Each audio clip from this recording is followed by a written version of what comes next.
So we're back at this hall safe. If you remember one of my previous videos, we had to repair this lock and get it all tip-top shape. So now she's going to go back in, but before she does, I want to open up this door so I can show you guys the Yale HE lock and why some people mistake it for a direct entry. Okay, so you see here why I call this a glorified direct entry, because that's really all it is.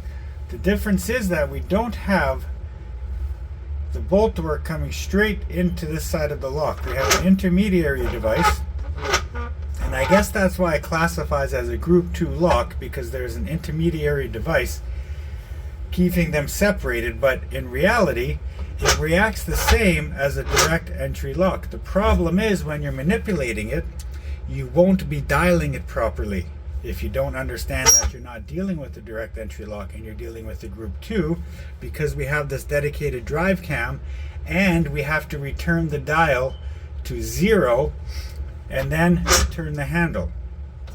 So we would dial our combination, then we would return the dial to 0 and then turn the handle. So it's a little bit different than typical group 2s, but it reacts a lot like a direct entry lock, and that's why I'm going to stick with calling it a glorified direct entry.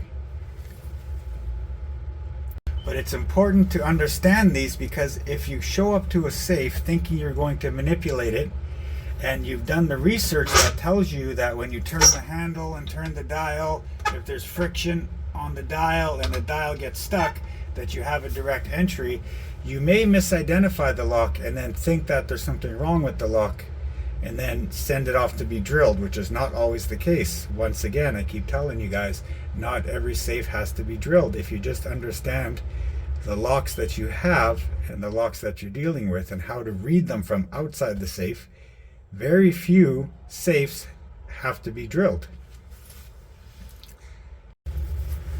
So now we're going to put this lock back in, and we're going to dial the combination to show you guys.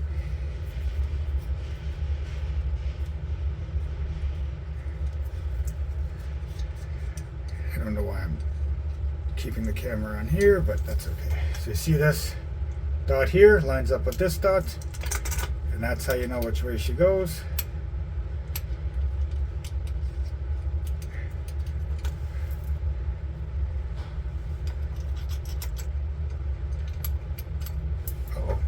Drop the screw. So now hopefully this lock is operating properly, unlike before I got my hands on it where it wasn't dialing every time. Now it should dial every time. I don't know, I'm having so much trouble with this here.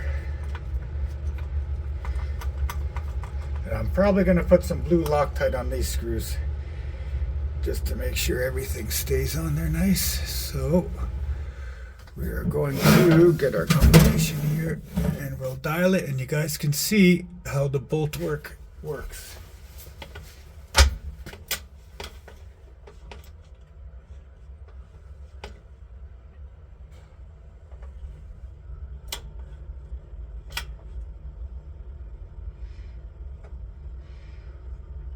Oops, hang on, I made a mistake.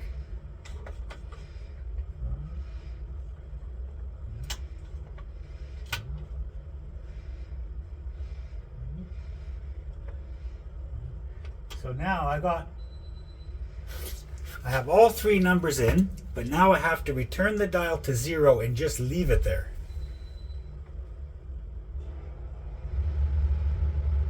Okay, so we return the dial to 0, and now we should see this guy fly upwards. Right there. So that's how that works. Basically a direct entry.